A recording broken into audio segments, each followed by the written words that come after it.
अब दौड़ कर गया और नारायण के चरणों को पकड़कर कहा, नाथ आप क्यों आए हो ये तो बताओ। भगवान ने कहा, आपको मालूम नहीं, मैं लक्ष्मी को लेने आया हूं, पर लक्ष्मी को तो मैं अपने यहां रखना चाहता हूं नाथ, मैं इसको छोड़ नहीं सकता,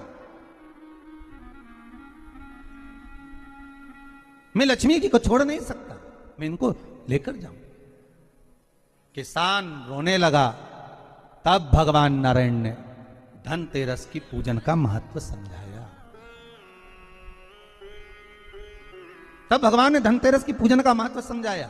सुनो किसान, मृत्यु लोक में रहने वाला मानव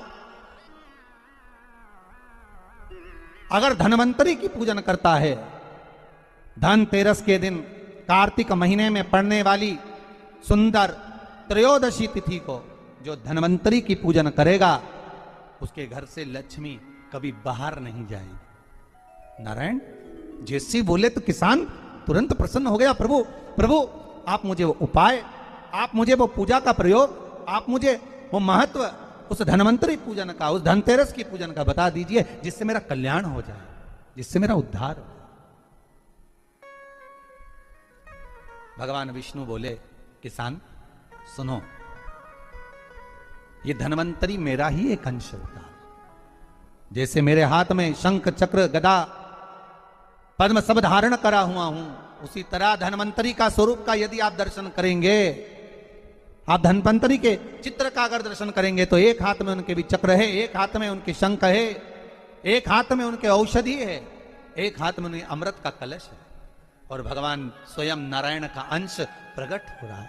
बोल धनवंतरी भगवान की, धनवंतरी भगवान की। कहते हैं धनवंतरी भगवान का प्रागट्य जब हुआ था, तो भगवान शंकर ने धनवंतरी देव को देखकर कहा, वाह रे प्रभु वाह, क्या सुंदर स्वरूप धारण कर कर आए हो। प्रभु जब मेरे लिए विष लेकर आए थे तब एक आनंद दूसरा था, पर आज अमृत लेकर आए हो, उसका आनंद दूसरा है। बहुत अलग अलग बातें महाराज।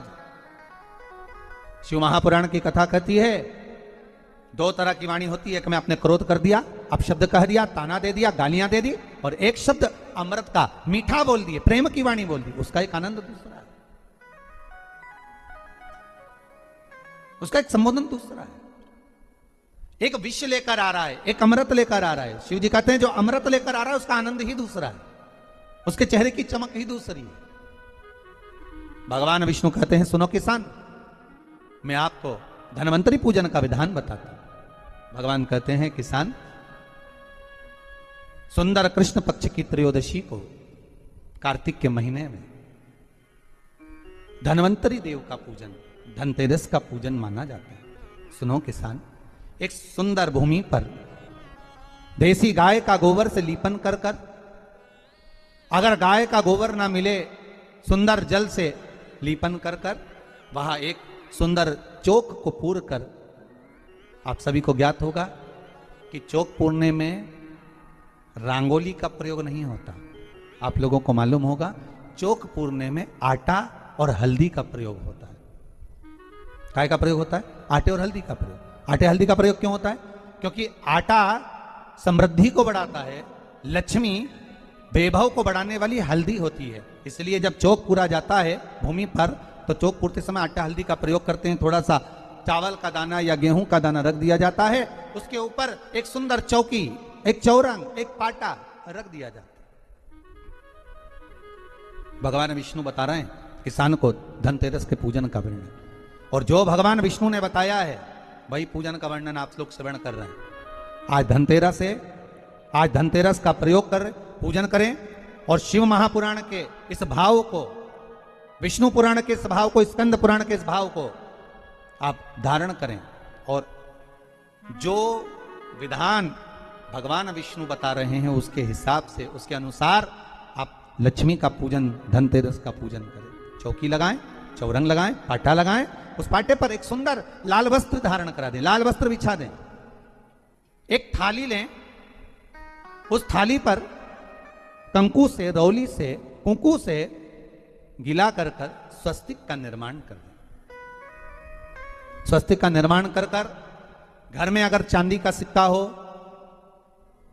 अगर चांदी का सिक्का नहीं हो, चांदी का कॉइन नहीं हो, तो अपने घर का 1 का सिक्का, 2 का सिक्का, 5 का सिक्का, 10 का सिक्का, जो भी आपके घर में हो वो कॉइन ले लें महाराज, उसको थाली के अंदर रख दें स्वस्तिक के ऊपर। फिर उसका स्मरण करें, आटे के 7 दिए बनाएं, एक थाली में, एक प्लेट में रख लें, घी के दिए बनाएं और उसमें सुंदर बाती को लगा दें। ध्यान दीजिएगा, इसमें जो बाती लगेगी वो लंबी बाती लगेगी। लक्ष्मी जी की पूजन में जितनी भी बाती लगे वो लंबी लगे। महाराज घी के दिए लगा दें 7, सातों दियों को प्रज्वलित कर लें, प्रकट कर लें। एक दिया तेल का लगा लें। तेल का जो दिया लगाया है, जहां पर आपने सिक्का रखा है, कॉइन रखा है, उसका लेफ्ट हैंड, मतलब आप ऐसे बैठे हो तो आपका सीधा हाथ की ओर आप तेल का दिया लग दें। और जो 7 दिए आपने लगाए हैं वो लक्ष्मी जी के राइट हैंड, मतलब आपका लेफ्ट हैंड हो गया, लक्ष्मी जी का राइट हैंड, आपका लेफ्ट हैंड हो गया, आपका उल्टा हाथ। वहां पर 7 दिए जो आपने प्रज्वलित करे हैं वो प्लेट में रख दें। सुंदर थाली जो आपने पूजन के तैयार करी है, उसमें कुंकू, रोली, हल्दी, अबीर, गुलाल, चंदन, मौली, लाल धागा, मौली, अमरबेल के टुकड़े, कमलगट्टे, हल्दी की गांठ, सुंदर भाव में उसको रखें। जल का पात्र सुंदर आनंद से, जो क्वाइन चांदी का और देसी क्वाइन आपने जो रखा है उसका जल से पूजन करें। लक्ष्मी पूजन का समय अलग अलग होता है, पर धनतेरस की पूजन का जो समय है वो प्रदोष काल से प्रारंभ हो जाता है। कब से प्रारंभ हो जाता है? प्रदोष, क्योंकि शिव के द्वारा निर्मित है लक्ष्मी पूजन का भाव। महाराज क्वाइन का पूजन करें, कंकु आदि से पूजन करने के बाद दोनों को उठा लें। दोनों क्वाइन, जो चांदी का सिक्का है और जो देसी क्वाइन है, उसको उठाकर उस पर जो कलेवा है, मौली है, नाड़ा है, लच्छा है, उसको लपेटना प्रारंभ कर दें। और उसको लपेटें, पहले चांदी का सिक्का लपेट दे, फिर देसी सिक्का जो आपने रखा है 1, 2, 5, 10 का जो सिक्का रखा है उसको लपेट दें। थाली में उसको रख लें, फिर वापस उस पर जल का छींटा देकर उसका पूजन करें। महाराज हल्दी, रौली, मौली, चंदन आदि लगाकर सुंदर भाव से चावल को हल्दी में भिगो लें और पीले चावल कर कर उल्टे हाथ में चावल लेकर माता लक्ष्मी के ऊपर जो 2 सिक्के रखे हैं उनका पूजन करें। साथ में जब चावल छोड़ते जाएं तो गणेश जी का भी स्मरण करते जाएं। हे रिद्धि सिद्धि के दाता श्री गणेश जी महाराज, आप हमारे यहाँ पर सदा माता लक्ष्मी को लेकर, कुबेर भंडारी को लेकर सदा विराजमान रहें, नारायण को लेकर सदा विराजमान रहें। चावल छोड़ते जाएं और बाबा से विनती करते जाएं, माता लक्ष्मी से निवेदन करते जाएं।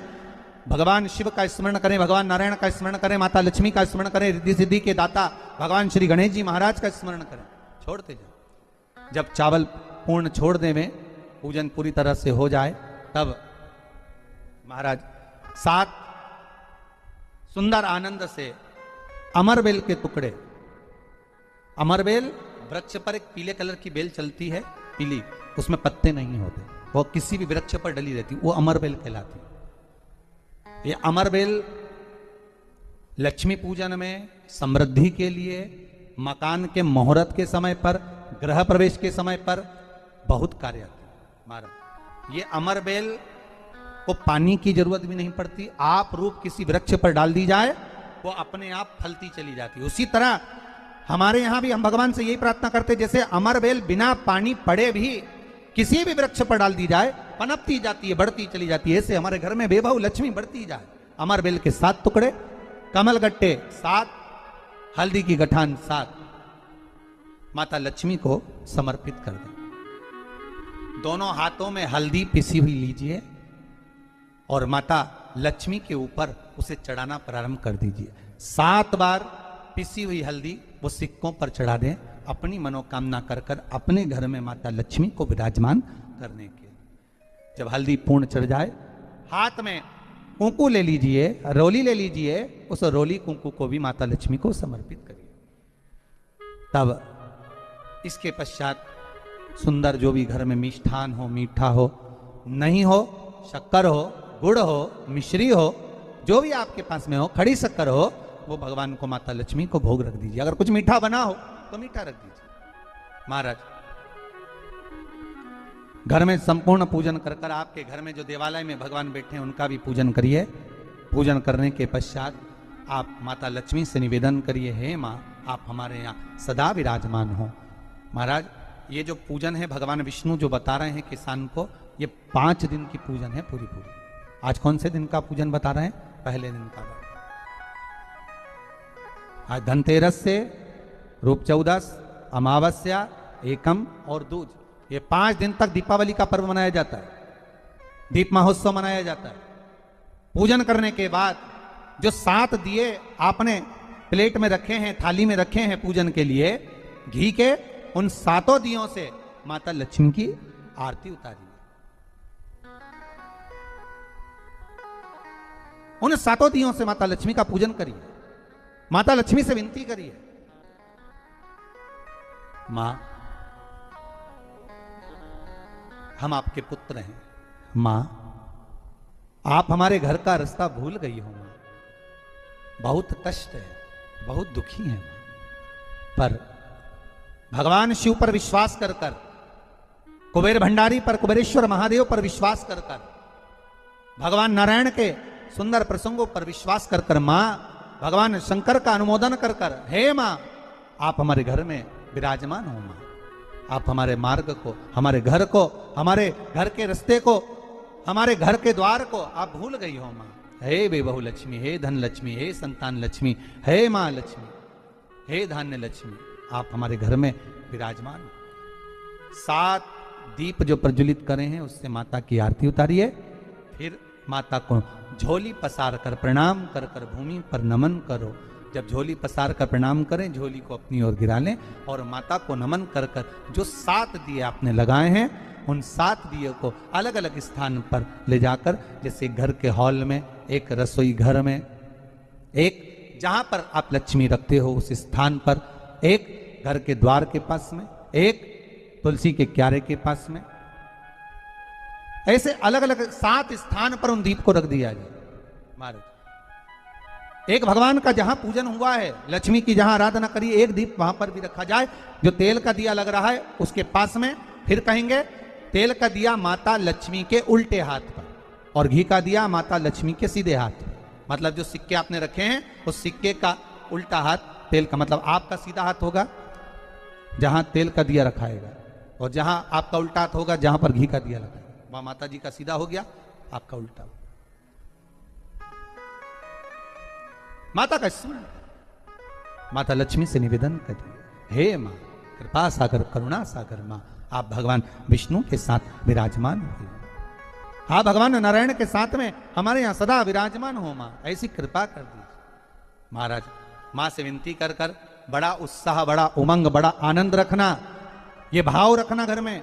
भगवान विष्णु कहते हैं किसान से, हे किसान आपने अगर धनवंतरी की पूजन करिए, धनतेरस की पूजन करिए है, कोई वस्तु, कोई सामग्री अगर आप लेकर आए हो, कोई पात्र लेकर आए हो, कोई तांबे का पात्र लाए हो, जो भी वस्तु आप नहीं लेकर आए हो उसका भी पूजन उसी दिन कर लेना चाहिए, उसका भी पूजन करना चाहिए। बड़ा भाव रखकर भगवान विष्णु ने किसान को बताया, बड़ा भाव। किसान सुनकर बड़ा प्रसन्न हुआ, नारायण प्रभु क्या मां फिर मेरे घर में रहेगी? भगवान कहते हैं सुनो किसान, ये लक्ष्मी अगर आप धनवंतरी का पूजन करते हो, धनतेरस का पूजन सुंदर कार्तिक के महीने की कृष्ण पक्ष की त्रयोदशी को अगर आप कर रहे हो, तो ये लक्ष्मी भले मेरे साथ बैकुंठ में जाकर रहे, पर